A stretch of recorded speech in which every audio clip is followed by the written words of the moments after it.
Hi guys, welcome to another episode of the 5-Star Talk podcast with JB Hey and Millie, and today we are going to be speculating on the upcoming E3 event.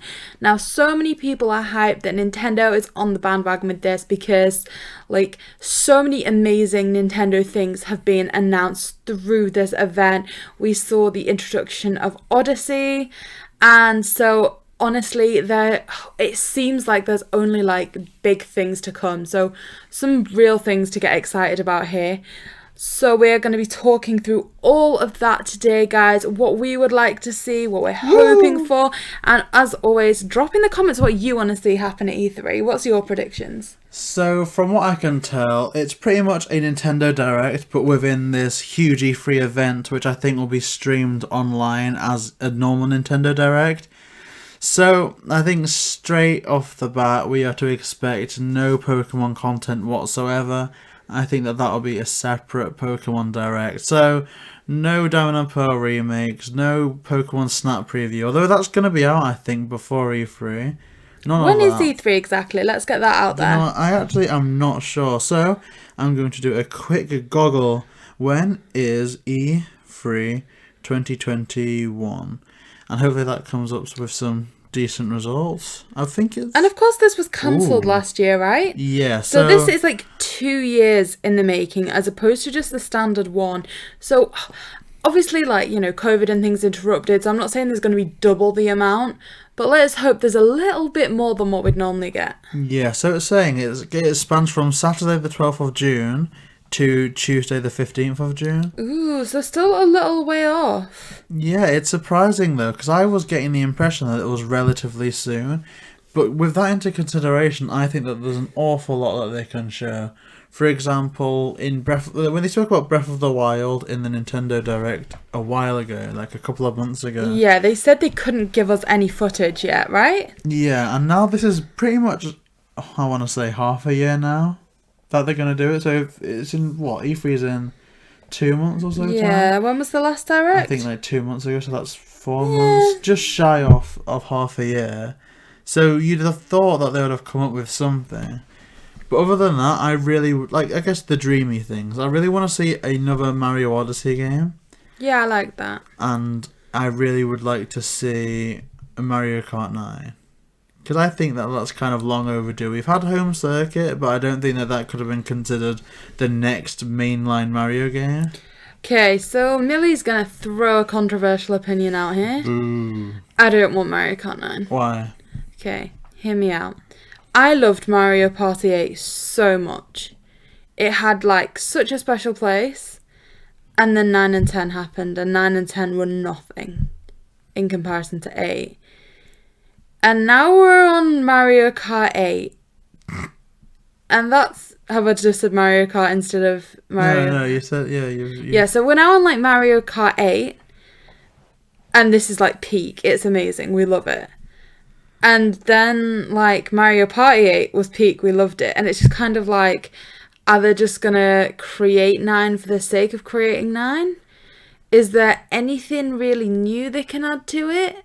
I mean, there's always something new. I was actually just gonna I was gonna make fun of you then, saying that's the most ridiculous thing I've ever heard.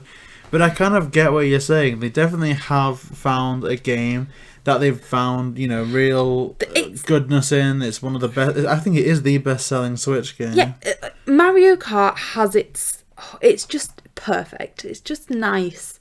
There's a nice amount of tracks. There's good cars. It's good. And again, this is going to sound ridiculous. Mario Party 8 was good. And then they decided they needed to do something different, radically different. I think that's where you're going wrong with the analogy. And it's are they going to just try and change it too much? Because if they try and change it, I'm actually not going to like it.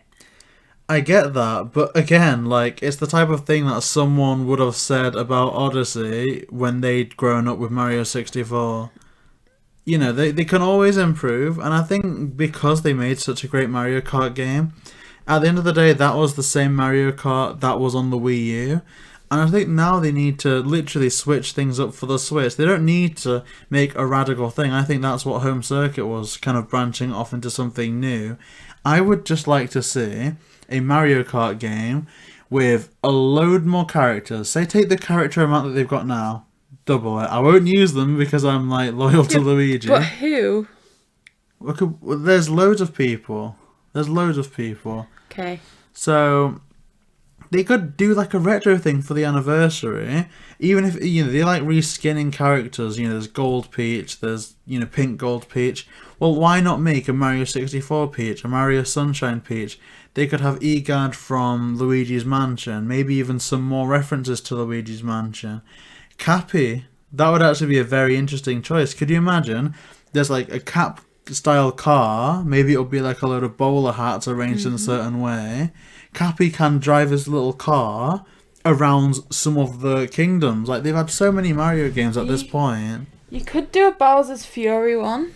Yeah. Where you get Bowser Jr. I'm holding up the, I don't know if you guys have seen this, the Bowser Jr. Amiibo from Bowser's Fury.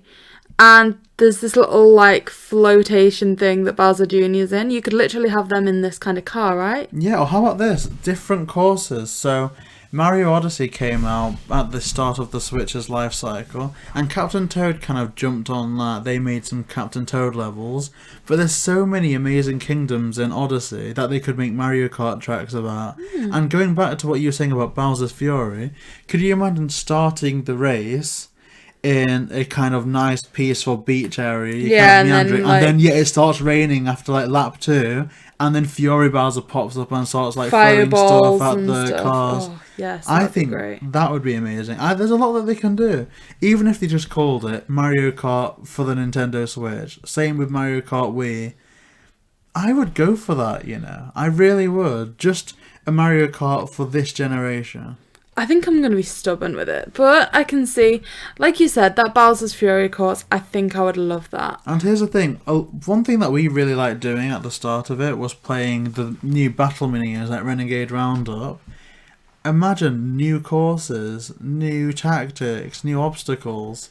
Like, there could be like different type of mods. Like, for all there's, you know, cops and robbers in that. Yes. Imagine if there was like, if like one person was assigned like the outlaw position, almost like Among Us, and you had to kind of like vote on which one was like the inside person or the traitor. Like, there could be someone from the cops team that has the ability to release the people from that kind of prison area. Like, I just feel like there's so much that they can do, on top of maybe even some improved online capabilities.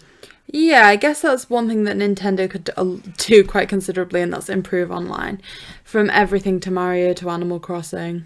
Yeah, now, I don't want to like go on be on this topic for too long, simply because it's very easy to list off, you know, Odyssey 2, Breath of the Wild 2, you know, Switch Pro, but it's kind of just going through, I guess, things that we'd like a sequel of, or things we'd like remade, because I feel that an E3 event is the time to pick what you want the most and just say that. Now, see, there's something in the world that I'm wanting, and it's just not happening for me right now. Nintendo. And no, I'm correct in saying, I believe, that this is going to be the equivalent of a Nintendo Direct, right? Yeah, I believe so. And the last Nintendo Direct had so many third-party things, didn't it? It wasn't just specific Nintendo. Are you on about the one that had Splatoon 3 at the end, or the Yeah. Direct? Okay. It did, didn't it? Yeah, like lots of story mode kind of things. DC superheroes. Yeah. So, Plants vs Zombies. and this is very, very wishful thinking, but I'm just going to keep saying it. I said it for the Indie Direct, and I'm going to say it for this as well. There has been a new Harry Potter game that I really, really want, and it's only available on Xbox and PlayStation, and I don't have either of those things. So I want them to port it over to the Switch, and that is my big wish.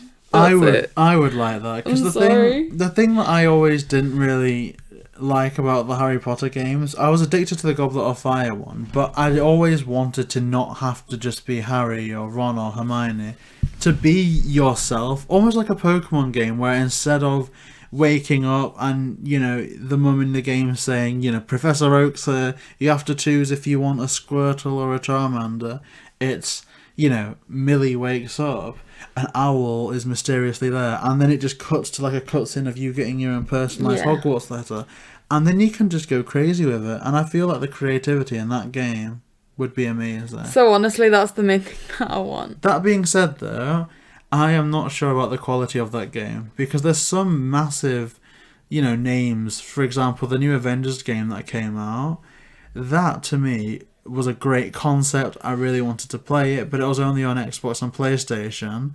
So I read some reviews and I was like, obviously I would not just invest in Xbox or a PlayStation for that. In fact, I don't ever see myself getting one because I feel like the Switch keeps me busy enough. But I found out that it was actually a badly reviewed game. I don't think anyone liked it. I think it made people very sad. So I feel that maybe the Switch has a good way of, really going out there to port over games that are high quality and well liked, and maybe leave the more controversial ones alone. Yeah. So I don't see it coming over to the Switch, but it's just what I want. One thing I don't want is many more ports from the Wii U, because I feel that all the Wii U games that are going to come over now are pretty much here. Is there anything that you think's like obvious, like, oh, they're going to bring this over, but it's also just so expected that it's almost not wanted? Almost not want. I don't know at this point. Like, okay, so... I would have said that about Splatoon 3, to be honest. Yeah. See, I don't know, I feel like we got quite a lot of backlash for saying that in our reaction. A lot of people were like, oh, it has been a while since the last Splatoon. Yeah, actually, you know what? Someone did say that, and I get that, but at the same time, people with that argument online are also some of the people going, they're never going to make a new Mario Kart because Mario Kart's selling so well, or, when's Breath of the Wild 2, and that was only out for like a couple of years. Yeah. So, at that point, it's kind of like, I don't know, I just kind of feel like there's a bit of hypocrisy with some people about when it's time or when it isn't time, because, in all honesty, they release like a new FIFA every year. I'm sure there's a new Call of Duty every year, and people still buy into that. So they could release a new Splatoon every year, and I wouldn't have an issue with it. It's just, to me, if there's going to be such a quick turnaround, I'd rather it be on another IP, another game series than that one. So I feel like we've really thrown out our kind of initial thoughts in quite a, maybe a bit of a messy way. So what I'm going to do is I'm going to try and like direct this conversation a little bit here. We're going to work through some Nintendo babies and what's the next steps for them almost, okay? Nintendo babies. So we're going to start with Pokemon. Now, you said you don't think there's going to be anything in this direct, that you think they're going to wait and they're going to save this. You stand by that? I mean, it's possible that they will, but I think with the way Pokemon have always done things, they've always kept themselves to themselves. Okay. But even for more minor things, like we knew that the Isle of Armor was coming, but we didn't, and we know most of the details except a release date, and they gave us a full presentation just to tell us the date. Mm-hmm. So I feel like they just keep themselves to themselves. Okay, so nothing at all in E3, even from from Pokemon as a separate entity. I mean, maybe something a bit more obscure, like they could announce a new Detective Pikachu movie along with a new Nintendo Switch Detective Pikachu game, because they did a 3DS one, so that's always possible. So the next Nintendo baby is of course Mario, and we touched upon this and got quite sidelined with Mario Kart 9. We also threw out Odyssey 2. What is your ultimate dream? One thing Mario related, ultimate dream. See, I'm torn. I think Odyssey 2, because we played through Galaxy, and I kind of felt a bit sidelined just being relegated to like the little star. However, I think our first playthrough of Odyssey was so much fun with me being the hat. It was frustrating for you at times, I'm sure, just had me whizzing about. But if they can capture that again for more levels, more story, I'm all for that.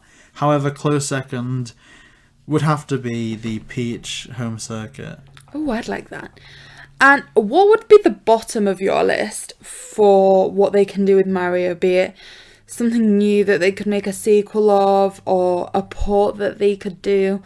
What for you would be a bit of a moment? You remember when we were unboxing Vivid Voltage and we got another kind of like repeat, and it was just that, like this is a good card but I don't want it kind of thing. What would be your kind of equivalent of that feeling? That it's there but I really kind of didn't want that. This is going to be controversial to myself, I feel, and maybe some others. But I think I would really be a bit disappointed if they announced some DLC for Super Mario Party. Just because I feel that it's needed DLC for so long, But at this point now, I'd rather them Too little, too late? Yeah, I'd rather them build a new game from the ground up, integrate some of the bigger boards like you saw in Mario Party 8 and some of that stuff, instead of trying to retroactively add content into a game that was good, but not as good as it could have been. Okay, I like that. Now, moving on to one of the, I don't know why I keep calling them Nintendo babies, but, you know, something that's quite close to both our hearts and indeed this channel. Pokey babies. Animal Crossing. Ooh. So, this is a bit of a Nintendo baby. It has recently just had its first anniversary, and for the New Horizons game. And was it its 20th anniversary? Yeah. 2 days ago, yeah, as of recording this. So, for like it to be their 20th anniversary, and then 2 days later we're sat here talking about Nintendo appearing at E3 with some big announcements. Anything there, JB? I have a chilling prediction. Maybe not connected to the maybe not connected to the 20th anniversary. I tried. But let me predict this, and once again, you guys are going to come back, we're going to clip this, we're going to put it on TikTok with the caption, "We told you so," or "We called it." Maybe, and this is far-fetched, actually, but I think that they will announce who the new Build-A-Bear is at E3. Potentially. Ooh. Because they said summer, this is pretty much going to be the start of summer, so yes. I think that if there's a chance for something to have such big coverage, Build-A-Bear themselves will want to jump on that. Like, they had the nice little announcement on Twitter and things, and it sold extremely well. I don't think they need much more coverage, to be honest.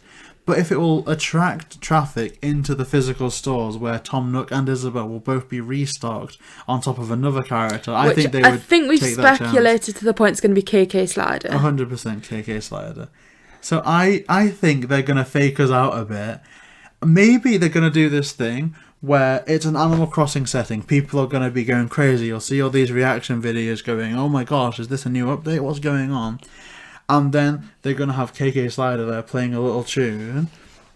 And I think that they're going to have a little teaser. Maybe they're going to put like the Smash Ball somewhere there. And people are going to go, "Oh my gosh, is KK Slider going to be in Smash?" And then it's just going to pan over to Build-A-Bear. They're going to do like a big reveal in the shops of him being stuffed, different items that you can put with him. It's going to be this great thing, and people are going to go, "Oh my gosh, it's KK Slider." Hey. I mean, you did touch there on something. A lot of people have speculated that there are 2 more Smash characters to be introduced, I believe. They could be from Animal Crossing. You did speculate that you would love a KK Slider one. Do you have any other kind of in-Smash wishes? Oh, this is going to be cliche at this point, and I don't think this is going to happen, but the Among Us imposter would be cool. Yes, that would be cool. Especially with the airship, because I don't think the airship was as much fun as I'd have liked it to be. But imagine the airship being a Smash course. You could go up and down ladders. You could beat people up. You could like do that laser eye thing. And what else could there be in Smash? Honestly, I don't know. Maybe the Rabbids from Rabbids Mario vs. Rabbids. Because I played Rabbids Go Home, and that game is so much fun. So I'd love to just see like a shot like them rushing people around in shopping carts, exploding things.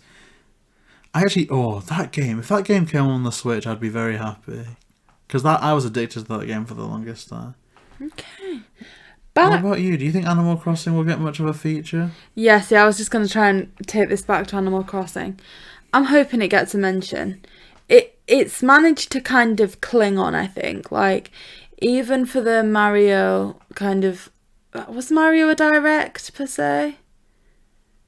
What, the anniversary? Yeah. Yeah, they had a full direct for that. That introduced the Game & Watch. Yeah, so all that. Animal Crossing, you've managed to cling in there as well. Just like, we've got these few new items. I don't think that... I'm hoping that they'd still just get that little bit... Here's what I like. I saw I'd need to make sure I know the Twitter account, but apparently this news source was saying that a new series of Amiibo cards were likely. Now, again, I don't think Nintendo. Well, I say that they don't announce things like that in directs, but Home Circuit wasn't strictly a game; it was a toy, as such. Yeah. So I see them announcing stuff like that at E3 as well. I think we could potentially get, I think it would be Series 5 of Animal Crossing Amiibo I cards. actually think the community would be more angry with that than happy. Because it's a great concept and there's enough new characters, but we have just seen... Oh, I don't want to, like, be bad to Nintendo right now. No, I mean, that's fine. But we have just seen, like, an absolute flop with the Sanrios. There wasn't anywhere near enough. Like, so let's start with US first. There wasn't anywhere near enough to stock Walmart. There weren't the correct regulations in place to stop people buying so many. Same here in the UK. Like, you know, people were ordering like 5-6 packs. There were only supposed to be one per household, but they were still shipping them out one pack after another. We're in UK here, so I'll say UK prices. They were £5 per pack, and the current price on anything, be it eBay, be it on selling sites, is £30. So the initial price has been times by 6, and nowhere near enough people can get hold of them. I mean, this is a good moment to do a little shout out. We are doing a giveaway because because of that flaw in the system, got 2 packs. JB had ordered 1 pack. I ordered another because we hadn't realised the other person had ordered the pack and the release had just been announced. So we got 2 packs, and hence why we're giving one away instead of doing the inflated prices and things. It's just... imagine that if like we made that mistake and ended up selling it. Like, I'm sure we could have actually made a bit of money from that. But at this point, because we made that error, we're just going to give it away. Because I think we'd feel very hypocritical just storing it or selling it. Like, that's not what we want to do. That giveaway does actually end in 2 hours of when this video when this video went out. So please check the description. That competition is still running. But yeah, back to my point. Nintendo have just had a huge flop with a Amiibo pack release. I honestly don't think they should do another one right now. I mean, is that a good way to be? Because I understand that, and I think there will be a lot of backlash, but at the same time, and this isn't very likely because Nintendo have been like this for the longest time, I don't see them changing, but if they get this right, I think that would maybe make things somewhat better. Because I'll be honest with you, what else can they do to manage this situation? Because, for example, I feel very, very dirty buying, say, Vivid Voltage cards, because I don't just want to buy 1 pack or 2 pack. I want to get like 5 booster boxes. I want to get 100 individual packs because I want the really rare cards. And I don't think there's any reason that shouldn't be allowed, okay? That's the game at the end of the day. If they printed more, okay, the scalpers will, stockpile 10 booster boxes with the hope of inflating it. But at the end of the day, I think as passionate Pokemon card collectors, yeah, let people get 20 booster boxes if they can afford it. There's some really good chase cards that I really love doing, okay? But with the Sanrio cards, there was something Nintendo could have actively done, because 1 card, that was the end of the game. There was no chase card. There wasn't like a rainbow rare Hello Kitty. 1 pack had everything. Everything. And that's where I think the difference is. Whereas with this next series, and this is where I think I feel a bit sorry for Nintendo, because there was absolutely no reason why scalpers, us, anyone else that made a similar mistake to us should have been able to get their hands on 2 of the packs. I don't think that that's really right. Not that it's an evil thing for people to do, but there's no reason for it, factually. A bit different for people here in the UK that have been in lockdowns and stuff. Maybe they're saving it for someone that's in a vulnerable position. They don't know how to get them. Okay, I understand that.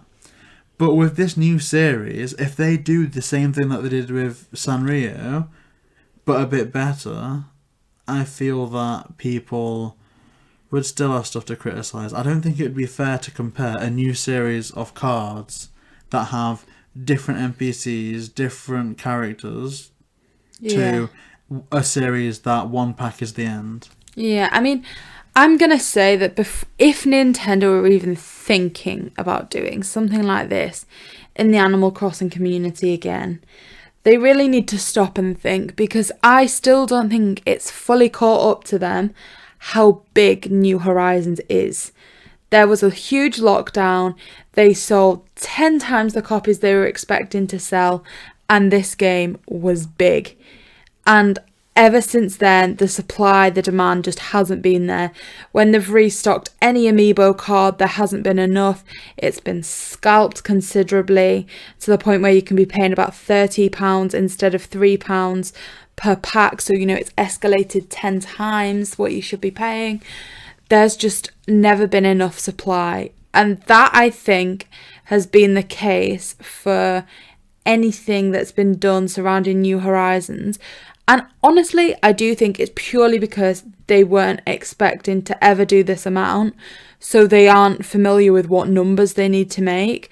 But even with the Build-A-Bear thing, this wasn't Nintendo, but it just is Animal Crossing again. It's that recurring name. The site fully crashed in America because it just can't take the demand. And to that end, I don't think the system they're setting up to deal with Animal Crossing stuff is right now. And I feel like before they, I know Season 5's been speculated, but before they publish that, before they put that into action, I honestly feel like they need to take a step back, realise that there's been a lot, and I mean a lot of mistakes when it comes to supplying Animal Crossing products in terms of the demand, the amount they're producing, all that kind of thing. And they need to reanalyse how they're going to move forward with what they're doing. Because as I said, if you want to take... the first three things that come into my head would be the Animal Crossing Build-A-Bear, the Sanrio pack, and the standard Amiibo cards, all of which stocks just empty straight away. The scalping's ridiculous. There needs to be an entirely new system thought before they release anything new. I agree. Now, I guess a disclaimer to that would be, obviously, COVID-19 would have had a lot of impacts on things, and I feel like we've only been seriously back into this kind of thing during the pandemic, so we kind of don't really know how things were. My only reference point to that, again, is Pokemon cards, in that when I was younger, you could go into any newsagent and they would have a booster box. And now they're just being scalped. I think because Logan Paul made them more popular and people wanted things to do in a lockdown, that's how other things are affected. So I have no idea if this year had happened without the pandemic, if they could have done a better job with the Sanrio cards. But we will know that going forward, I guess, with the things that they do in the future. So that's Animal Crossing. I don't think there's anything else that we're kind of passionate about, unless you have anything to... Yeah, I've not finished there, I'm sorry. So I believe there's been mention of a new Switch. Oh, yeah. That was JB's bank account groaning there. I mean... So there has been a new Switch kind of mentioned. Do you think we're going to be seeing some developments of this console at E3? Probably, but I don't care. What is the point? You hear this groan, you hear this little noise, okay? And you're starting to hear this defensive tone in JB's voice. And what this is his bank account and this is his wallet. And his wallet is just burning a hole right now. It isn't. No. And it's really hurting him, and this is why he's sounding so down, because I can hear the defensive thing. I can hear that you're about to say, I don't know why they need a new Switch. But at the same time, I can see it in your eyes that you're like, oh, this is an expense I can't not take. Look, the new Switch will be relatively cheap. I'm going to say that because I can go and spend £190 on a booster box to maybe get 4 cards that I need because it's fun.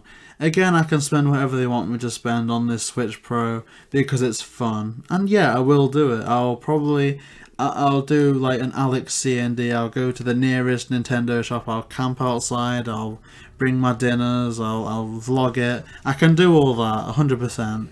But I just feel that it could get to a point where it's just going to alienate the fan base in the same way that the 3DS eventually did.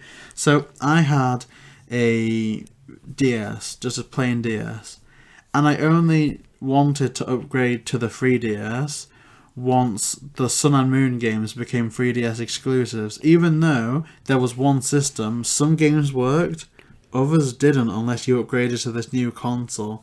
And I don't want it to be a point where the Switch games that we have are good and they work fine, but there's games that are just inaccessible to people that have got Nintendo Online, that have got this Switch. It just seems like it's expense for expense's sake. And they can probably do a lot more things with increased hardware, but with the Switch doing so well, with everything falling into place for Nintendo, I just don't... Again, maybe this is me being a bit negative, but the Switch was still the highest selling console in a year that the Xbox had their new release, that the PS had their new release.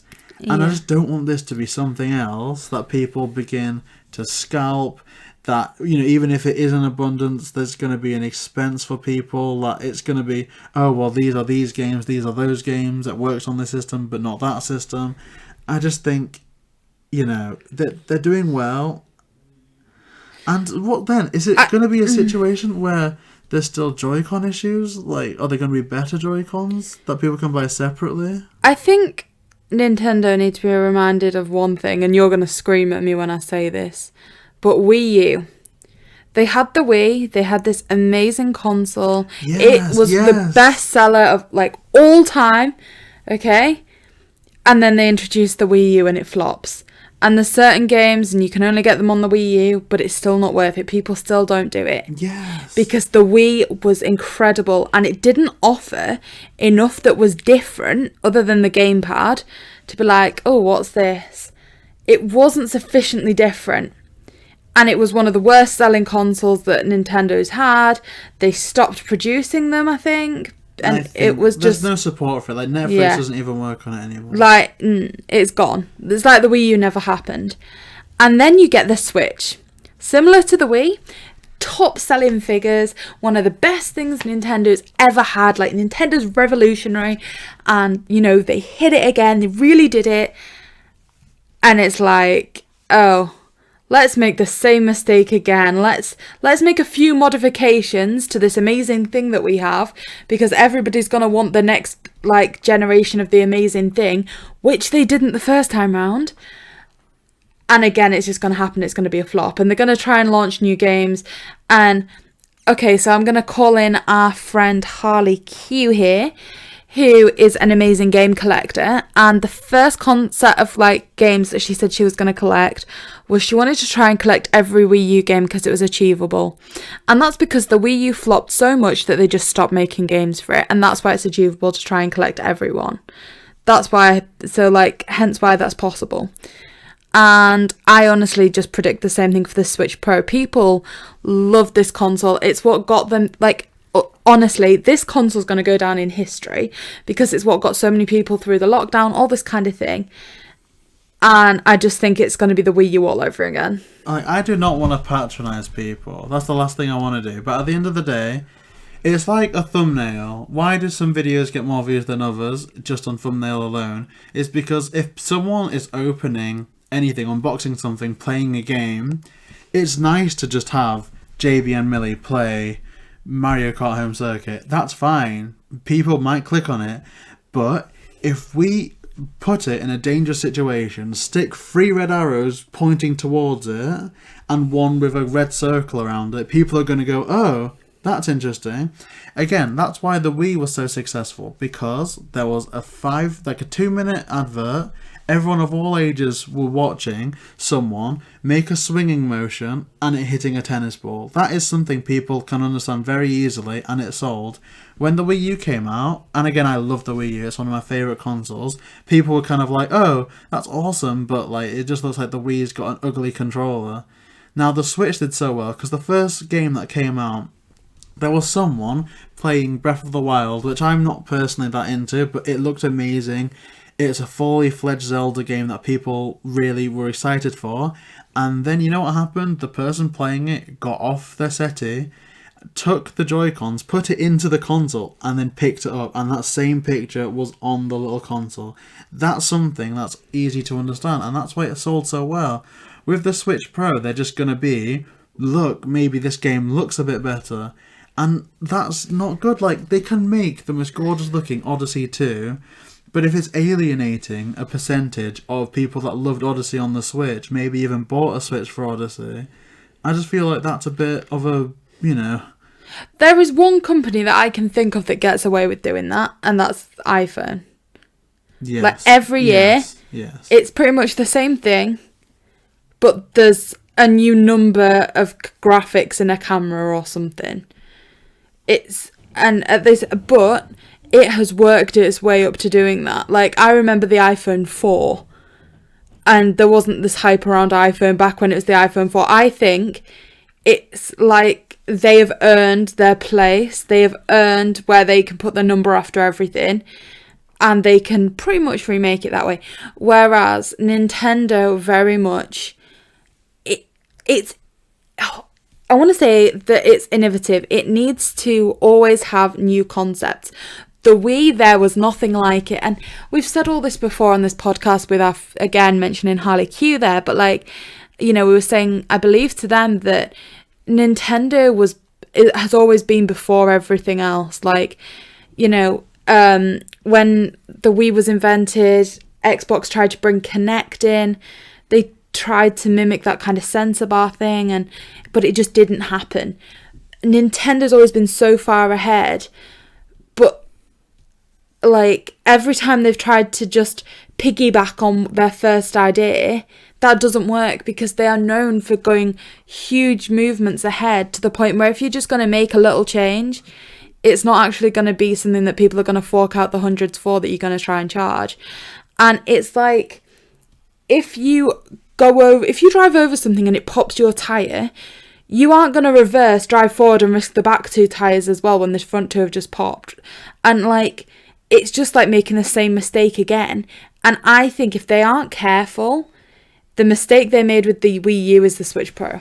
I mean, I would agree to an extent about, the Nintendo not making the same mistake twice. Although I can't disagree with the Apple analogy, because I think the core difference there is, for all Apple do indeed get away with selling iPhones every year at a stupid price, even though there's very little changes with them. I think the difference is I think I've got, 2, maybe even 3 iPhones behind at this point.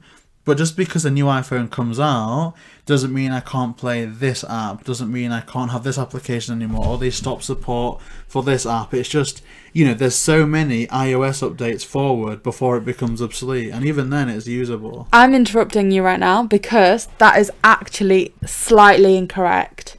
What do you mean? Okay, I don't have the biggest bank account in the world, and I needed a new phone maybe 7 or 8 months ago. So I was on some sale sites because I couldn't afford to go and buy myself a new one, and I found an iPhone 5C, and I couldn't get half the apps I wanted on that, because it is deemed that the iPhone 5C is too old, that they don't need to support it with the new iOS updates and all this kind of thing, to the point where I don't think I could get Instagram or Snapchat or anything like that on the new iPhone. On the iPhone. So after a while it does become obsolete. So I'm not saying that it's one model and then everything changes, but there certainly is some progression there. But I feel eventually you're going to want to upgrade anyway. How old? I don't know how old that iPhone is, but I'm guessing it's a good 8 or 7 years on. I would almost say just keep on improving the Switch, some hardware updates, release some new Joy-Cons, a lot more games, and just let it live out its time until Nintendo has a fantastic concept that they believe in. They're not going to run out of ideas. When the Wii happened, they had a clear idea, and for all it was the Wii U, which I personally like, there is so much of the Wii U that you can tell, oh my gosh, so that's how that became the Nintendo Switch. And equally, I feel that Nintendo Switch is only going to go up from here. I think there's more that they can do. And like you were saying before, with Nintendo always being the first to do things, well, for all them releasing games, I think the Switch Pro is rumoured to be 4K, so it could just be a completely different concept, but, Ultra HD. They're kind of the last to do that, and I feel that the Nintendo company that have innovated so much wouldn't release a new model with the tagline, "We've finally caught up," stuff like that. Okay. Coming into this podcast, didn't realise I was going to be as passionate about this as I am. I'm making hand gestures at JB all the time, come on, I want to speak now, shush. Because I'm disagreeing with quite a lot of what he's saying and agreeing with a lot of it as well.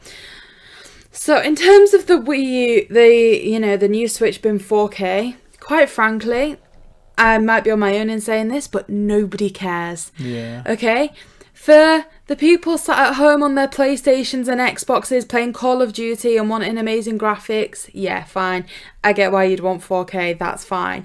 But Nintendo is an entirely different league. It's not about the graphics. It's never been about the graphics for Nintendo. Like, there are some quite questionable Pokemon art styles that people still love, and they are far from 4K. And that's fine.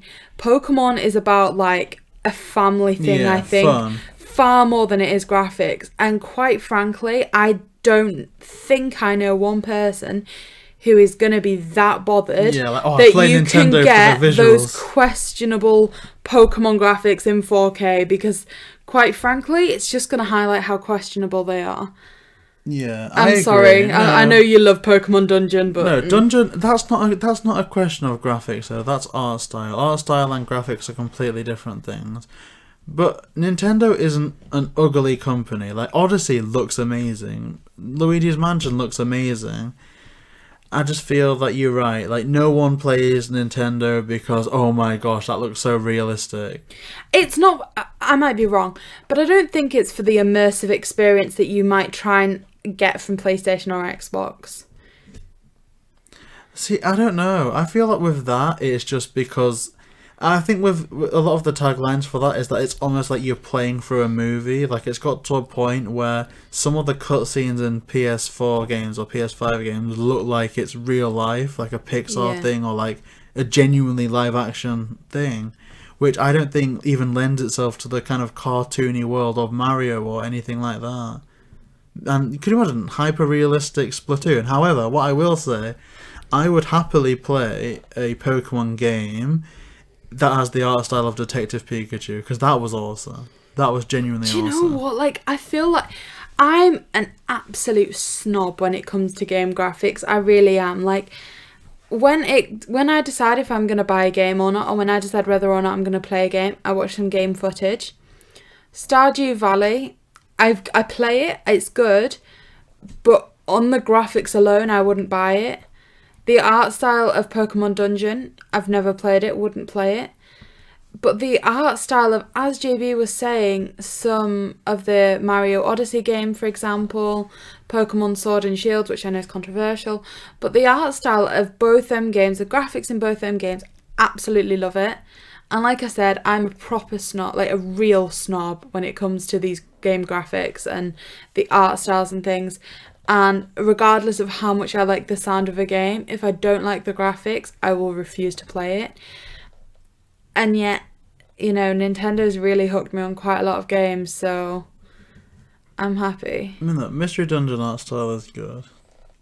I'll say that. Mm-hmm. But I'll end that on I do not care for a Switch Pro. And if it is announced, I don't see myself... Well, I do see myself getting it, but if I don't, then it's going to be a Christmas thing, and even then... Scalpers are just going to be such a big issue. Like, if they're gonna do it, they will announce it at E3, so that's June.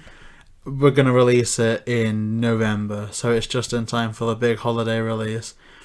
And I can't be bothered at this point. Like, unless there's something absolutely mind-blowing, like we've upgraded the Joy-Con firmware, it runs smoothly now, and, you know, there's...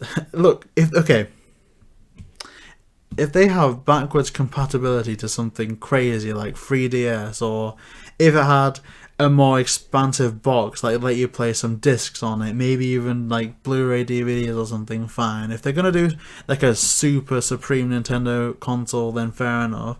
But if it is just, here's a Nintendo Switch, it's got a slightly bigger screen, a different dock, and it just looks nicer, then fine. I'll buy it and I'll cry.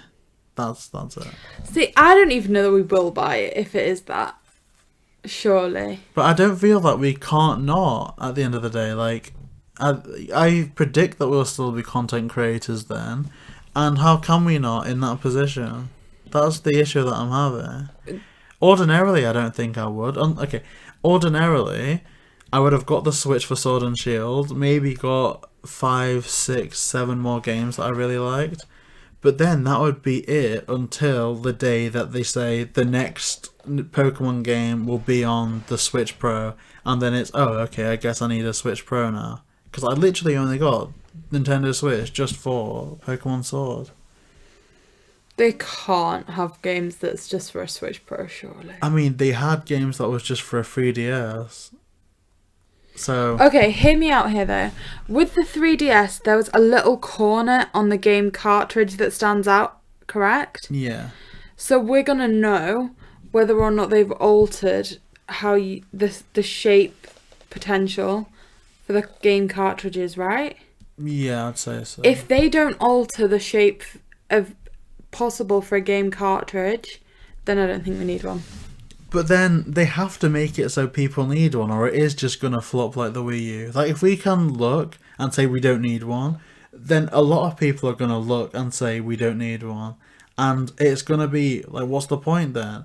You could say the same about the Switch Lite, but at the end of the day, that had more affordability going for it. It had lightness going for it. What would this have going for it? It's just... It was like you could get it in different colours, all that kind of thing. I only ever had a Switch Lite. I didn't have the standard... not Switch Lite. The DS Lite. I never had the standard DS, the 3DS, anything like that. Not the DSi. I literally just had the Lite and I loved it. And honestly, I think... as time goes on, people are going to want the standard DS a lot more. I want a standard DS right now, to be honest, because of the Game Boy compatibility. And I think, in terms of long term, if you said, okay, JB, we've got 1 million subscribers, we want to invest in something now. Do you want a 3DS or do you want a DS? I would choose the DS. I think I'd really like one. I'd choose a DS Lite over a 3DS though. Yeah, I would. Anything with that compatibility. And I feel that eventually that could be what the Switch is, if they have backwards compatibility to more things. Because the thing is, the one thing that the Switch lacked was the accessibility to older games. Because for all they had a lot of ports, with the DS, that was compatible with the Game Boy. With the 3DS, that was compatible with the standard DS. With the Wii, it was compatible with the GameCube. With the Wii U, it was compatible with the Wii. The Nintendo Switch comes along, and it's compatible with nothing. And if they can rectify that, again, I don't know how 3DS games would look on a Nintendo Switch thing, but it has potential. Just something like that. And this is going to sound really stupid. If they were going to backwards compatibility anything with that, the thing closest to that cartridge is a DS cartridge, right? Maybe. It's a very different shape, but maybe. And I don't know if they have this magic machine where they make things look nicer though, right? They can't rewrite the graphics, surely. Who knows what's going to happen, but currently I think they need to sell it a lot more than what they have. Yeah. And to be fair, I don't think it's really Nintendo that are doing this. It's mainly just someone at Nintendo or something said about a possible Switch Pro. The community goes crazy and starts speculating. I think it's the community that's more winding this conversation up than Nintendo themselves. So, I guess before we go on to our Q&A section, I think that's fair to say, there's one more little thing that I want to say. Now, I've been seeing this all over the internet. I've been going crazy. I've been really, really, really excited. But LEGO Luigi. LEGO Luigi, is it happening? I think so. Will I get it? Yeah, I think so. Okay. I think... this is controversial. I think LEGO Mario flopped, quite frankly. We really invested in Series 1. It did quite well on the channel. But by the time Series 2 came out, I feel like maybe it was a bit too little too late. There maybe wasn't too much different. There was just repeated Goomba after Goomba after Goomba again, which is just so annoying. And I definitely think the views didn't take off. Our interest didn't take off. I think Series 1 sold out quite quickly. I don't think Series 2's had anywhere near that issue. In fact, I think they made too many, and I think they're struggling to sell it all. There's a lot of things on sale. I just think that if they are bringing out a LEGO Luigi, it's because they are clawing at possibilities to try and recover what has been an ultimate flop with Series 2. I don't agree. Well, I kind of agree. I think season 1 of LEGO Mario went incredibly well. I feel like there was a lot of hype around it. And in hindsight, if I was to redo our channel again or redo how we handled that again, I think a good 50% of some of the content for LEGO Mario I would have either duplicated on TikTok or made original TikToks, because I think LEGO Mario is a more TikTok character than a YouTube character. That being said, they had so many sets in Series 1. LEGO Bowser, £90. And then what did they do? Like 2 months later, here's a load of more sets. Why? And it was straight after Christmas as well. It was a January release. Who in Releases a year, toys in January. Yeah, who in a year of a global pandemic, when people are struggling to save, who have already blown all the money that they were saving on toys for their kids and stuff at Christmas, would then release in January? Like, you could not get season 1 of the character packs for the longest time. Now I'm looking online at like Smith's Toy Superstores. Season 2 packs, oh yeah, we've got at least 50 available in store, And do you know can what? get them at home as well. We don't even need to go out to the store to get packs of Series 2. We bought Series 2 and we just lost interest that quickly. They are literally next to our recording desk right now. I'm looking at them. They've been there for the longest time. And we've just not built them because the interest just isn't the same. Like, it did peak when they got out of stock, not gonna lie. We released 5 of those of the pack openings to the tune of 30 views. And then I put one out and it got 100 views. Then it got 150 views. And then we put out kind of a booster box out. That got about 400 views. There was a peak. The second they got restocked, the views dropped straight down. So there was a prime, I guess, maybe on our channel. I think more specific LEGO channels have probably found a lot more success. But I feel that in a good way to gauge if something's popular or not is like, who the heck is going to find our content over a main LEGO? We're mostly a gameplay channel, so who's going to find our channel? It's a good indication, right, of who's watching. And I feel that maybe LEGO Mario has had its time. That being said, I think I would regret it for a while if I didn't get the LEGO Luigi. Yeah, I think we'd get it, but just on what you were saying, I think quite a few of Nintendo's ideas are dropping quite quickly right now. Like, LEGO Mario, I think, had its time, as you've said, and the hype's over. It's done. To the point where I think Season 3 would actually not even really be noticed. I think Mario Kart Home Circuit's almost had its time as well. Like, we did a few videos, the views are kind of over with that. Anyone that's bought it has done that. They've made a course in every room in the house and now that's obsolete because they've done every room. Yeah, and I would say it would be a different story if Home Circuit, there was a possibility of just having that straight connected to the Joy-Cons, and that was that, no need for anything, because then it would just be an RC car, and when our RC car is going to go out of fashion? Yeah. Never. The fact that you need to have it in your house to connect to internet and stuff is ridiculous. That's bogus. Yeah, so I think Home Circuit ran its time pretty quickly. I think LEGO Mario's run its time pretty quickly, and I think both of them are pretty much over. And even the Game & Watch, to be honest, a great thing. I'm going to cherish it forever. But I don't want to... it's limited. I don't want to ruin it. I don't want to get my grubby fingers all over it and risk spoiling it. I want to... I've played it a few times for the channel, and now I'm just going to keep it safe. And maybe that's the whole problem with a lot of these things are now so limited, or there's a limited price tag on it, that unless you're like super rich and you can get 2 of them or something, or 2 of everything that they produce... one of them, you're going to play it, and then you're going to be scared. You're going to put it away. Yeah. So, I guess now we can move on to the Q&A section. And I do have a lot of I've got some questions. Maybe not as many as last week. Although, to be fair, we've had so many problems with Twitter that it's possible that we have missed out some questions. So please do let us know.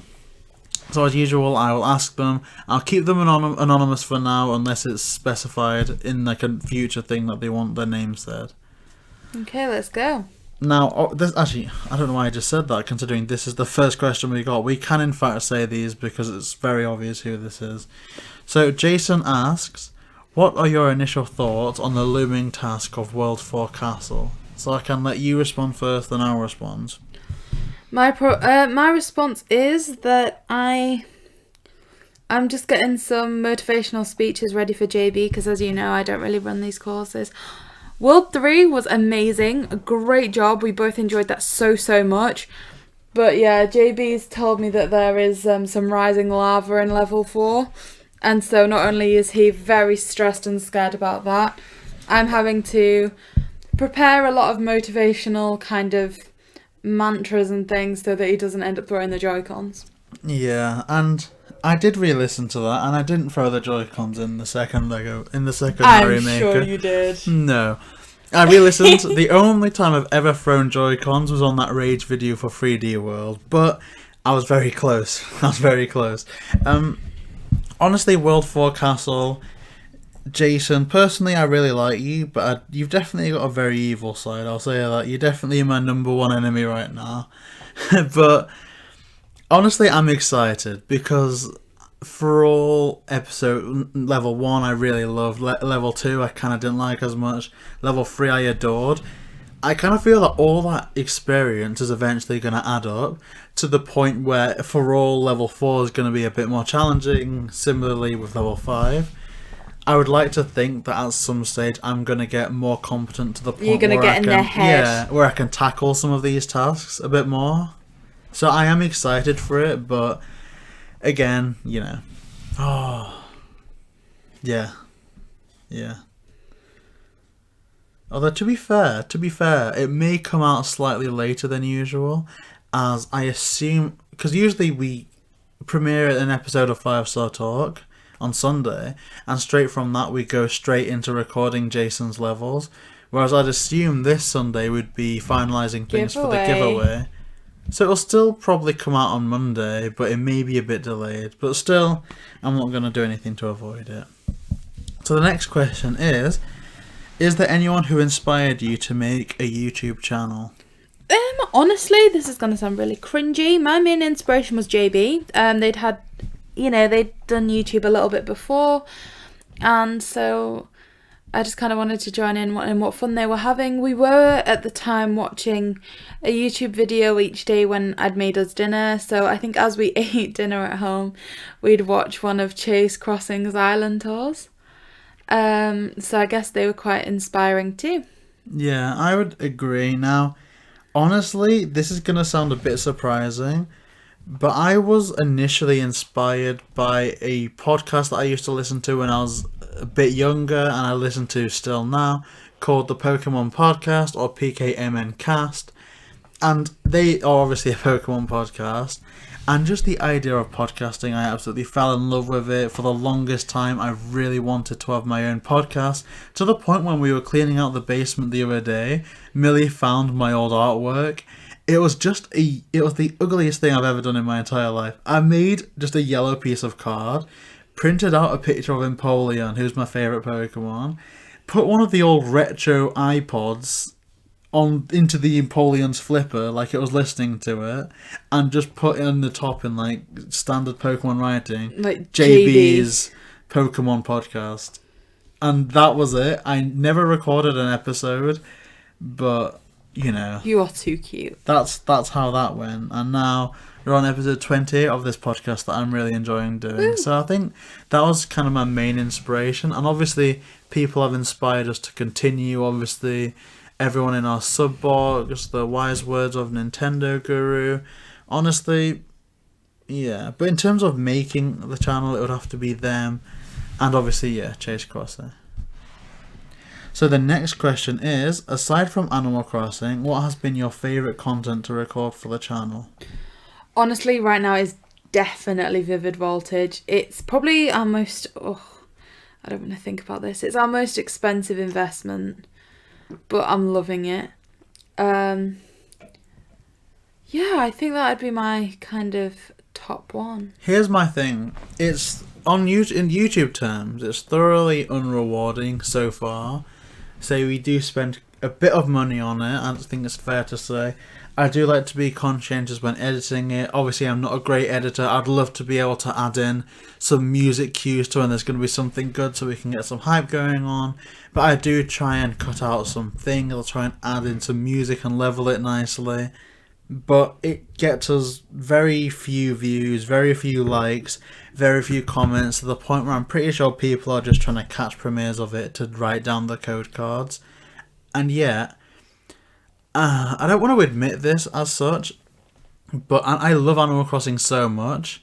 But if I put out an Animal Crossing video and it does badly in terms of views, I feel thoroughly disheartened by that, to the point where I don't think sometimes I want to continue with the channel. I'm getting quite upset. I'm comparing our views to other people's views.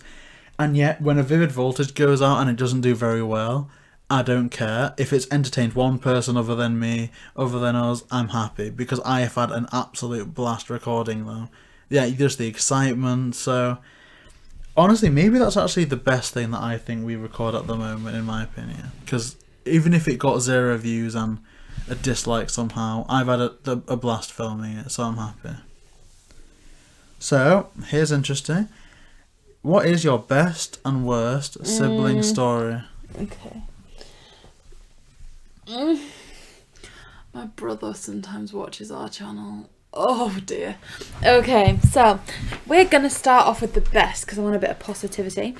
My best sibling moment is when my older sister gave birth to her daughter, and yeah, just because, like, I don't know, I was maybe not in the best of places at the time, and so I think I needed some motivation to turn my life around, and meeting her certainly did that. It's always been very, very special to me, so I think that is definitely the best moment that I've had as a result of any of my siblings. All my siblings are a lot older than me, so I guess I don't really have the typical, like, funny moments where we've, like, joked too much together. I've always been quite, like, I don't know, like, serious stuff, but that's definitely my top moment.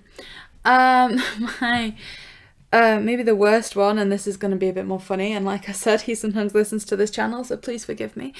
My maybe worst sibling moment was me and my brother used to argue quite a lot until he moved out.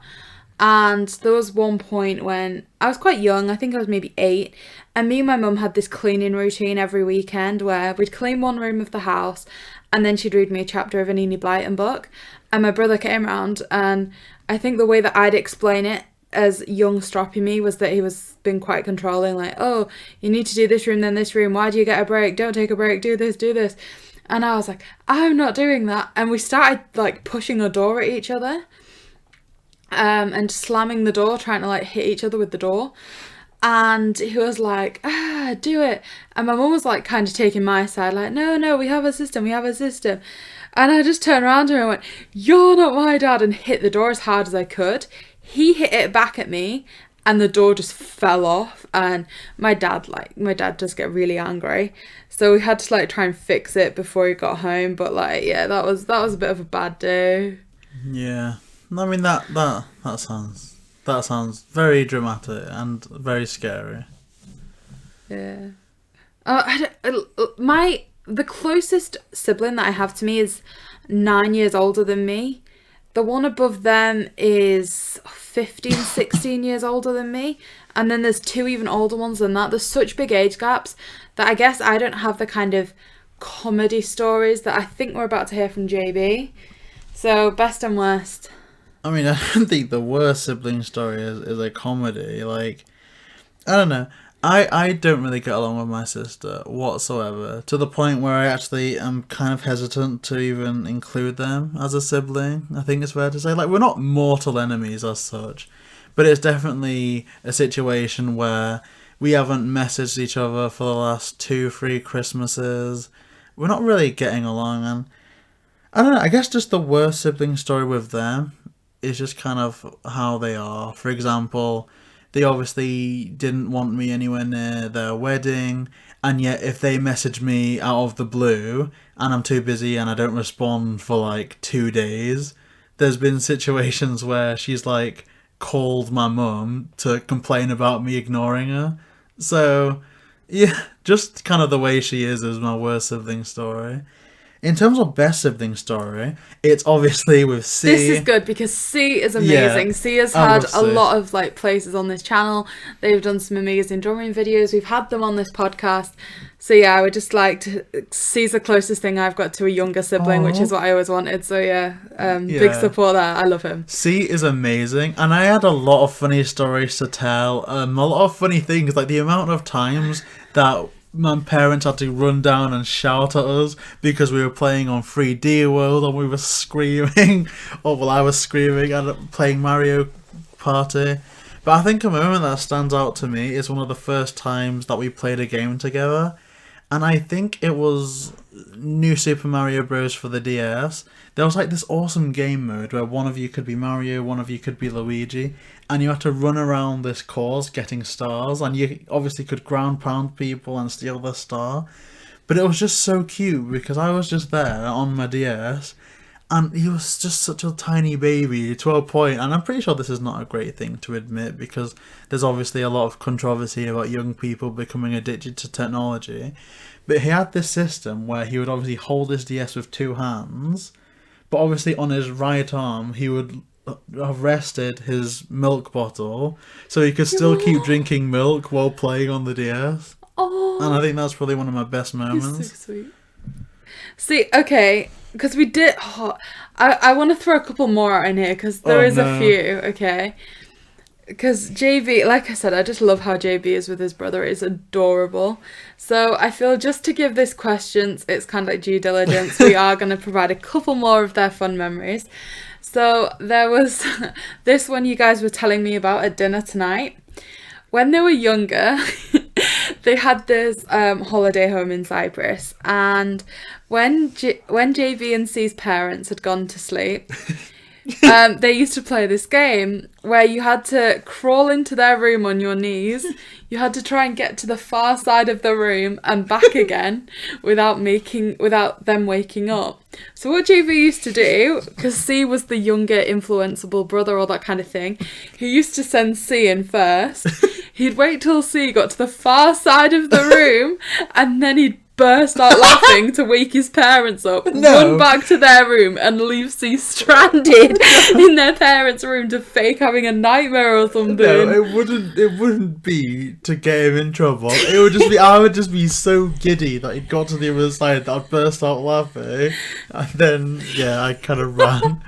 But it was so funny because this one time, because we had like toy boxes scattered everywhere at the time, we were running back to like our bunk bed. And he'd stepped in one of these boxes of toys and it had sent him hurtling across the room to the point where I'd got rested in bed and they'd walked and turned on the light and he was just sat there surrounded in toys. And then there's another one. Okay, this is the last one I'm going to share because I don't want to like... Oh no. I know this is making you stressed because there's quite a few that I could say. I'm stressed. But the other one that I'm going to share is, again, same place, same holiday home. JB, again, has this young influenceable brother and it's kind of like, he's older, should be setting the example. And he dares his little brother to go up onto the balcony and drop a water balloon on their dad's head while JB is like subtly recording this for YouTube. So he convinces his little brother to go up on the balcony. The brother drops this water balloon. JV gets the recording. He uploads it to YouTube. And the dad finds out and's like, take it down. And we're now like 8 years on from this. And his mum turned around to us at dinner maybe a couple of months ago like, oh, why did you delete that video? You should have just said you deleted it. I wanted to see it because you two are just so mischievous together. And yeah, I regret deleting it. That was like my first YouTube video and it's deleted. It's gone. But it was such a funny video. So yeah, we hope that kind of has a more humorous end to that question for you. Because, wanted to... Yeah, because I ruined it. No, like mine was pretty deep too, to be fair. Like, yeah. Yeah. Deep. JB and Millie are starting to reveal No, we're not revealing nothing. colours here. No one's saying nothing. So, the next question is a very cool one, actually. What are you doing now that lockdown is over? I wish we were doing something. Like, honestly, I do. We're still in such a busy place with uni, and other than trying to find Vivid Voltage, and honestly, we have cleared out pretty much every shop in a 30-mile radius.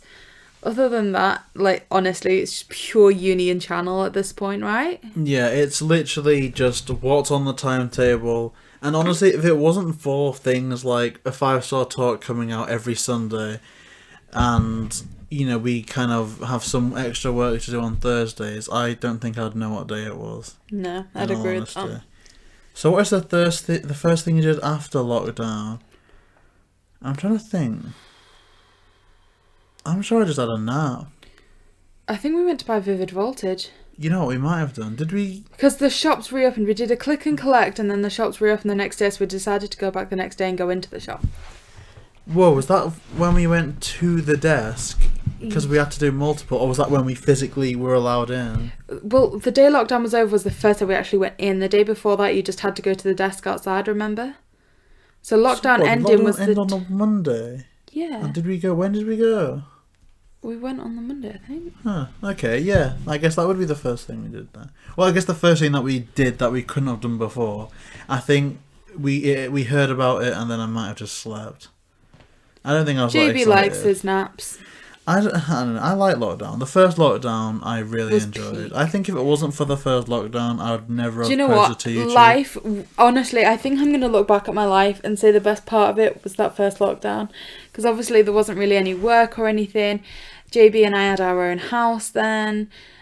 And it was summer and we just used to like get whatever food we could and just head outside and cook it on a barbecue. And we'd just stay out there talking all night, and it was the best. I just wish that people enjoyed it more than like as we did, because if they did, I think a lot of people that we've lost now would be here. I think a lot of tragedy would have been away from the world, and it's just depressing. Because obviously, I think we handled the situation amazingly at the start, but it's just like I just wish. See, here's the thing. If it didn't happen, if the lockdown didn't happen, we would have never made a YouTube video. And for all, you know, people can make fun of that, like, oh, you know, they're acting like they're now on top of the world with it. And, you know, oh, great, we don't even have 1,000 subscribers, but we've met so many people. It's so much more than that. Like, it's the people that you've met. Both of our confidences have grown so much through doing it. And, like, honestly, we just found positivity in everything. Like, we used to have some really annoyingly loud neighbours. And we even began to appreciate that they played music because while we were having a barbecue, it meant that we had something to listen to. We'd do some little dances. Like, honestly, we found the best in everything at that time. Oh, and it was great, especially because literally we had the slowest internet back then. It took us 12 hours to upload a video and we still managed to do daily island tours. I just like that a lot. A lot of people are going to say this is depressing, but I honestly think I'm going to look back at that first lockdown as the best time of my life. I mean, so far, there's still a lot to come. Obviously, we're probably going to find a new house one day. Wedding. We're going to get a wedding. Baby? We're going to get BAYBEE, a baby. We're going to start a family vlogging channel called Jam Fam. We're definitely not. And then we're going to get a dog. Oh, it's going to be great. No. It's going to be fantastic. No. That's too far. So, any funny date stories? I'm sure JB has done something wild out in public back before COVID. Ooh. I've done nothing. I'm a boring person. I mean, I do very weird things, I think it's fair to say. So, I'm a very instinctive person. I like to get lost. So, there was this one time that we were walking down the high street after going on a date. And I don't know if they have them in America, but there's these shops called Lush. And these smell so nice. They do bath bombs, beauty products, soaps, kind of handmade, nice smelly things. And we were literally just walking along, having a normal conversation, and I smelt this shop, and without any warning, I just walked into it. And I like doing that. Every time we go shopping or we go to a zoo and I'm excited, I just run. Because I'm too giddy. I think I know who's asked this question. And I know that they're expecting something big. Because JB is quite a loud character. And so I'm going to see what I can do. To be fair, this was before the channel. Before lockdown was before the channel. When I think it's fair to say that I was relatively more introverted. I think I can think of a couple of things. So the first one is we went on this date to this little Mexican restaurant called Chiquitos. And scattered around the restaurant, they have little sombreros for children to kind of keep them entertained. Yeah. JB sat through the entire day in one of these sombreros. Yeah, that's one thing. There was a time when we'd almost gone on a double date to the cinema with my parents. And JB knocked his popcorn on the floor. No. And then he dived onto the floor and my parents were like, oh, where's JB? And I was like, and he was literally on the floor trying to like pick up his popcorn. And the disgusting pig still ate it. No. Well, okay, here's the thing. I ate it and I liked it until I ate something a bit more chewy. Oh, you're disgusting. Hand on heart, and from that day I've never eaten anything off the floor again. So... Okay. Is there any other stories? I don't know that I want to finish on that one because that one is a bit vile. I mean, you've done nothing weird on a date, have you? Like, this question wasn't about me. This question's about you. I mean, it's just funny date stories, and then it was after that I said, I bet JB's done something wild. I do know wild things, to be honest. Like, I'm a relatively... And to be fair, once we start going out again now, it could be that I go on to do something wild because I've got a bit more of a wild streak in me now. But back then I was just very clumsy, a bit stupid. I guess that's it. Yeah. Let's leave those stories there. So the next question is, what are your favourite non-popular villages? So this is an back to Animal Animal Crossing.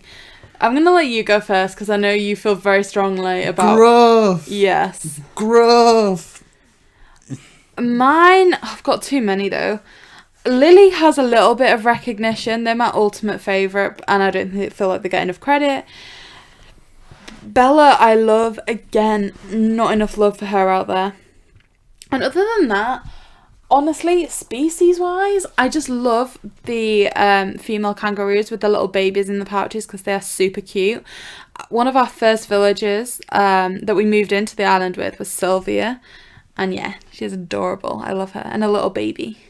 Wee baby. Oh, that's Mathilda, isn't it?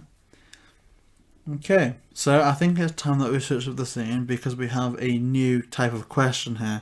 So we were tagged in a kind of challenge by Lockcliff. Oh, I said it, but this was public. So we were tagged into a public challenge by Lockcliff on Instagram, and it was one of those ones where you had to tag a few people. So maybe after this we will publicly tell people in the comment section, although that's, I don't know, I think I'd feel a bit mugged off if they didn't even watch this, but... It's an about me thing, so I think we'll take this in turns individually. So, Millie, what is your job? I'm a full-time student. I'm a full-time law student. I have nearly finished in what we call, I don't know if it's the same for America, but I'm currently like studying for the LPC, which is like the legal practice course. So I am 2 or 3 months away from qualified to train as a solicitor. That's my job. I like that, and me too. Yeah, we're doing the same thing. I'm a it's how we met. We're doing the same thing. thing. I'm a content creator. That's what I'd say. That's on my CV because that's the thing I do that I enjoy as opposed I saw your CV yesterday. It's not on your CV. You know what? Do you think I should add it?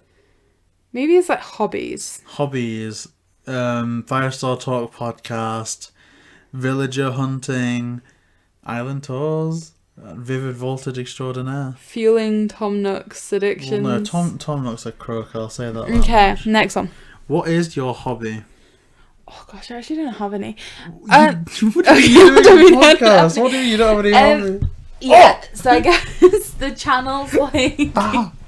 The channel's kind of like a major hobby. I don't know, I just see it as fun. I don't see it as a hobby. I love reading. Reading's a huge passion. And I also love cooking, but like since we moved out and like in with parents again, I don't get to cook and that's a bit sad. So my hobbies, of course, is reading, writing when I can be bothered, and just podcasting, making videos, collecting Pokemon cards, and all that goodness. I think that's fair to say. I guess watching YouTube videos as well, that's a big thing that we like doing. We've become recent Sidemen addicts, so kind of keeping up with that. Yeah, and honestly, you guys should check their clothing website. This isn't sponsored, obviously, but I actually am addicted to what they're putting out at the moment. Like, the colour block hoodie that they've released is so me. It's so bright, so colourful. I love it. For those of you that have seen, like, JB's outfit on Animal Crossing, that sparkly orange suit, and then see the Sidemen clothing website, you'll know why he only wears clothes from there. Like, I mean, I don't only. I'm sat in my lovely orange Gaming for Guru shirt now. Okay, at least... Actually, I wore this last 5-star talk. I think he's inspiring us to podcast. At least at one point in the day, he will be wearing something with Sidemen on it. Oh, yeah, and just I'm addicted. The badge, the little badge. The colours are just so bright and out there. Like, they've recently just restocked this, like, cow print hoodie and stuff. It's just all so out there, it's perfect for you. And I like that. And I guess that may factor into the next question. Millie, ooh, what is your favourite colour? Red. Red's always been my favourite colour. That's your Among Us colour as well. Yeah. I really like it. It's always so warm. I think I've said this on our last podcast. I've got two favourite colours, red and light blue. Light blue, I love wearing it. My Gaming for Guru t-shirt's light blue.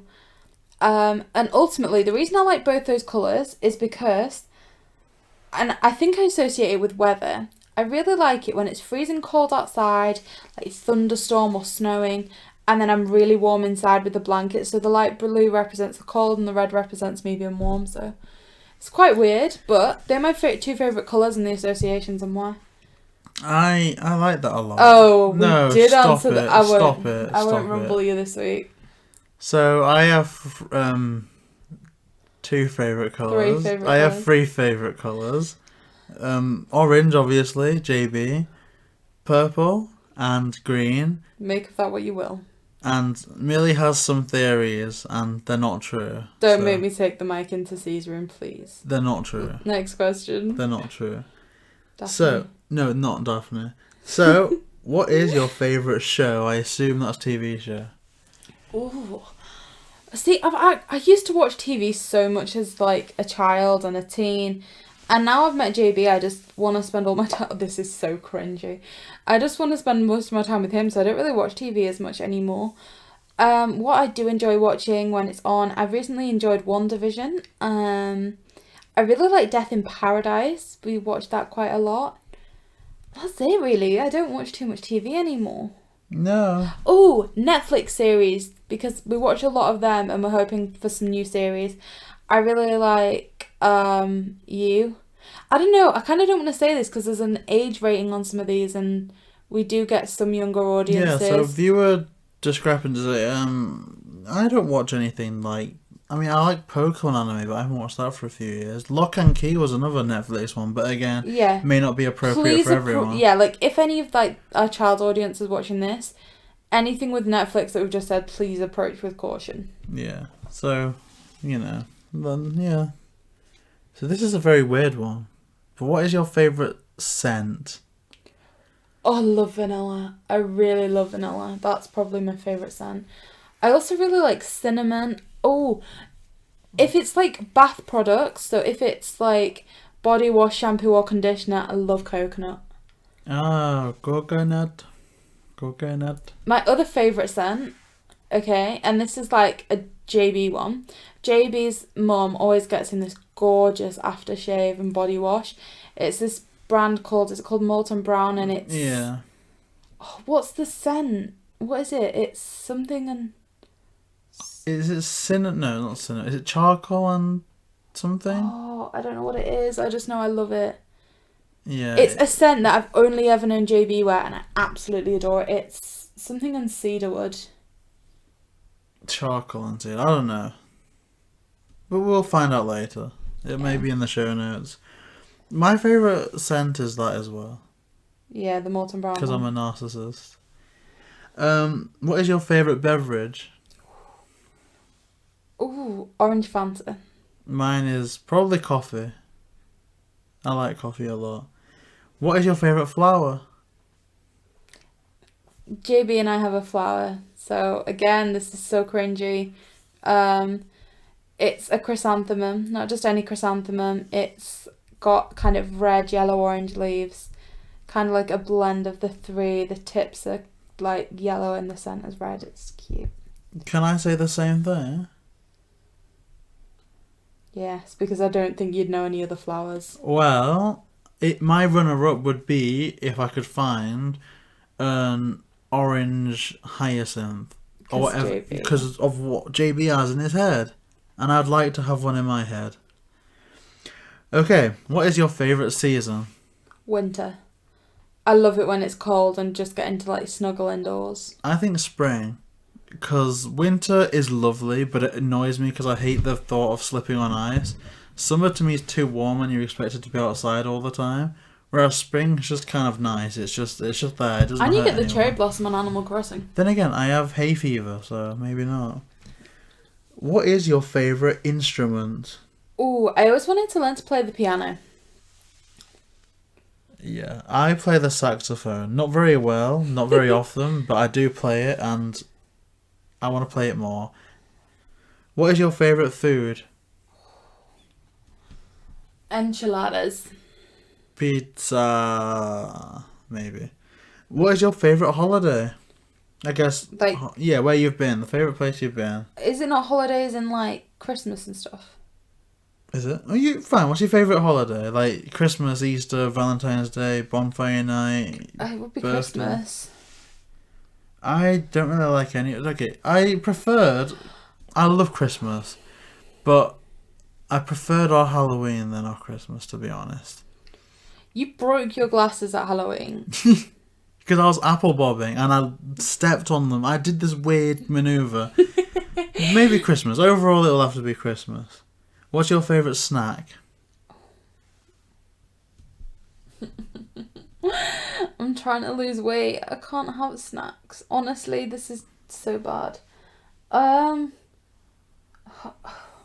Shortbread. Yeah, I'd just say chocolate in general. I love like the Cadbury's chocolate and I'm craving. I am craving. Now we are nearly at the end. This is our penultimate question. However, it does encompass a few very, very interesting details that I'm personally very excited to expose Millie on. Oh no. So I think I'm going to have to answer this. And that's it for this episode. I think I'm going to have to answer this by myself unless there's one that you remember that I might not. But it is, what is the funniest comment you've ever got on YouTube? So, and you're just going to sit there in silence, so I'm going to bring mine first. So we once got this comment on our kind of review for Mario Kart Home Circuit, and in that we said that it was a massive shame that there was no Mario Kart Home Circuit Peach, because obviously it didn't really do well for including different genders, different preferences, and overall I think it was a very one-sided kind of market that they were aiming for, especially in the realm of RC cars. And the comment that we got from that, it wasn't like a rude comment or a mean comment, but to me, it was just so stupid. Like, how someone, like no human that could speak English, that could comprehend anything could have typed this. I don't think anyone should be in a position to criticize something that they could, to criticize anything. Instead of complaining, do things your own way. So instead of moaning about them not having a Peach Mario Kart Home Circuit option, make one yourself or be happy with what you've got. And I just thought that was so stupid, because you could literally say the same thing about any review on the internet, any game, any book, any opinion could just be censored with that. And I just think it's so stupid. Like, obviously, I am in no... Like, I could be set off to work. I could have £1 billion, 20 years to do this, and I don't think I could build a home circuit car, obviously. But it's like, okay, so people criticize Bunny Day all the time. So what? They're just going to rewrite Nintendo. Yeah, they're going to rewrite it. I mean, they tried that with Star Fragments, and Nintendo don't like it. Like, I just thought it was so stupid. So my reply was, A very sarcastic reply, one that I regret, but it's still up there on the channel just to reflect how utterly brainless I thought that this was. It was, oh my gosh, that's a great idea. We just got a Peach amiibo in the post. We're going to super glue it onto Mario's head for home circuit and have a nice little drive about with it. Thanks for your comment. Did they reply? No. Or at least not that I checked. Okay. Okay, that was a good comment. Mine is also from a Mario video. So we were living with JB's parents by this point. We still are. Okay, and so we were showing home circuit off around the house. We were driving it downstairs. We were driving it on the piano. And JB got called a trust fund kid this is the honest truth, guys. JB was called a trust fund child in 4 different languages. But it's the most worldwide we've ever got. I was Google translating several languages, talking to people in the comment section. That was the height of our views. And look, here's what annoys me, right? And this is something else that really upsets me. We put hours into reaching out to creators for island tours every day before the Dream Suite was even a thing. We were meeting up with creators. We were waking up at 5 a.m, 4 a.m. to do island tours to meet with people's time differences. We were taking time to interview them, finding out what they wanted to be referred as, doing in-depth analyses on the islands, editing it all together, putting it out every day despite 12 hours of stuff. We were building origami things. We were doing some pretty decent things on the channel for how, I guess, young the channel was, okay? That's fair enough. They got the views they did. Our first tour of Shutter from Annalisa's got 100 views in a day, and that blew our minds. So I'm not complaining about the views of those videos, but at the end of the day, we drove home circuit off a set of stairs. Nothing more, nothing less. 10,000 views. And people comment, oh, you're an idiot, you must have too much money, what a waste of a home circuit thing, what a stupid video. It didn't I admit that it was a stupid video, but I just don't feel like they can judge us on that video when we've done hours and hours of sensible content that at the end of the day 50 people wanted to see. Versus a stupid video that 10,000 people wanted to see. Like, if you want to see people make intelligent content, go and watch intelligent content. Like it, support it. Instead of watching people do stupid things. Like, don't click on the people doing stupid things. Don't support it. Don't encourage it. It's like an issue of supply and demand. Because I thought that was just a funny section of a video, but it took off. People liked it, so we did more. And if we just did what we did now, and in all honesty, if Home Circuit came out tomorrow, I would not do those stair videos. It just wouldn't be in my nature. But no, well, to me, at the time, it was just fun. And it escalated to a point where we were getting some crazy views on that I just wanted to keep going because that was what was bringing in traffic more than an island tour ever did at the time, although that's changed now.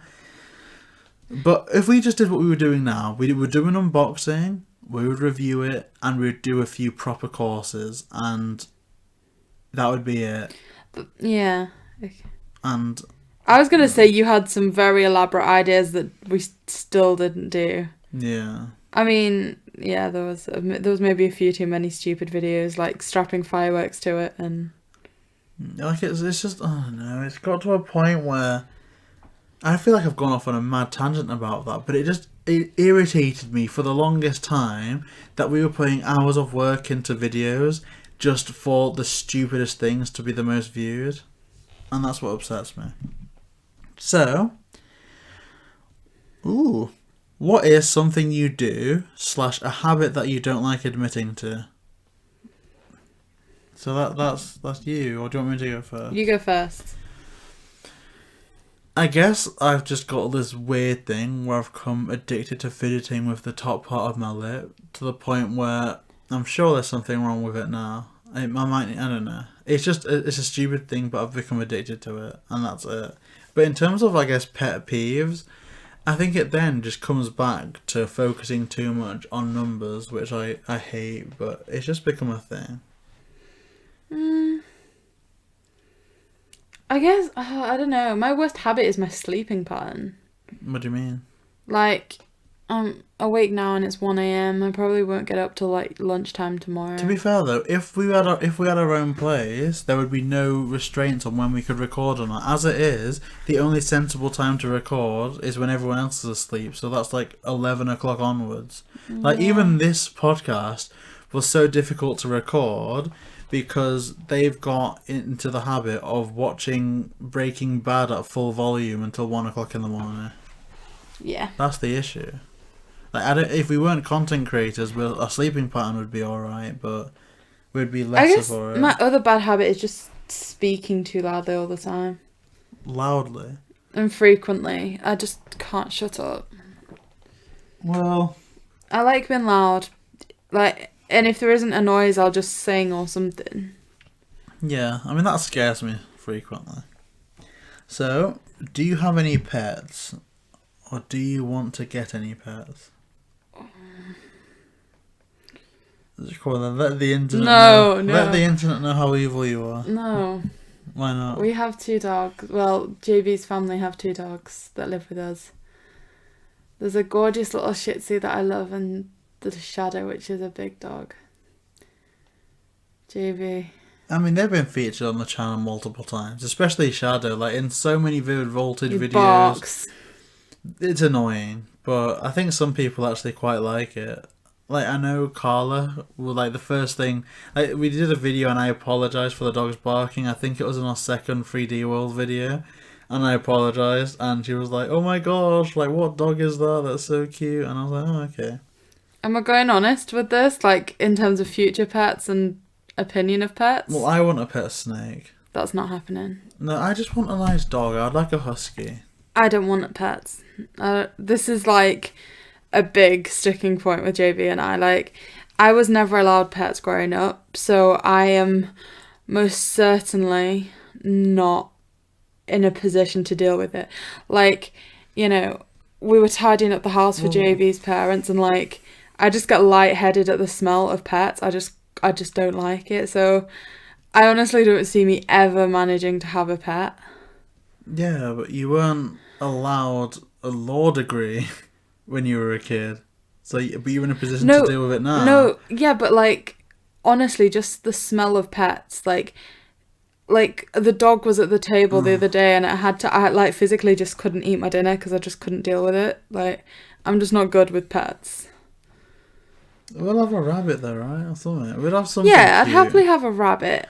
But I would like if you deal with it. I'd like a dog. But we'll cross that bridge when we get to it. So we are now on our last thing. Our last question. And you can tell it's very late. But any book, movie or comic recommendations? Favourite genre maybe? Okay. Recommendations. The book that stands out to me the most, and we actually showcased it quite heavily on the channel, is Of Songbirds and Snakes. That is my favourite read of the last 2 years, I think. Yeah, and I would agree. And also I think I would back that. Possibly because I don't feel like there's any books that I enjoy reading that I would recommend to a general audience. Like, I adore Stephen King books, but obviously those can get very dark, very creepy, and I wouldn't recommend seeking them out. However, if you do want a nice, good read that will give you some emotional depth, good characters, it does get a little bit dark at times, but not to the point where it's unreadable or unsuitable. Like, I was read this from a young age. But the Northern Lights series by Philip Pullman, they've recently adapted them into the BBC show The Darker Materials. I love them so much, especially the first one and The Subtle Knife. I would recommend that. And I guess movie. Oh, okay. Ooh, I'm going to let you take this first. Me? Spirited Away. We recently did an island tour about Spirited Away. Everything about that film to me is perfect, from the soundtrack to the performances to the story. That would be like my desert island film. Okay. A little bit deep before I answer this. I used to, when I was, like, we've talked in this podcast about how, like, our confidence has grown through doing the channel and all that kind of thing. And this is a testament to it. Like, at school, when you were asked questions like this, I used to just refuse to answer or, like, copy someone else's answer. So, like, please be nice, guys. Like, I understand that most of you are going to tell me these movies are awful. But I just adore music so much. So anything with music and emotion in it, I just love. I'm looking at our movie shelf right now, and the two movies that stand out to me the most are probably Rocket Man and Bohemian Rhapsody. Like I said, I love things with music in it, and both of them have a lot of emotion, and I just love, like, emotional movies as well. So yeah, I like them too. No, I like that a lot. I like that. I dig it. So, comic recommendations. I guess you're not really a comic person, neither am I. I've never got into serious collecting, but I do have quite a few comic books. You've got a huge shelf of Marvel ones. You don't have any. You don't have any comic book recommendations, do you? No, I've never owned a comic book. I was never allowed magazines. Like, yeah.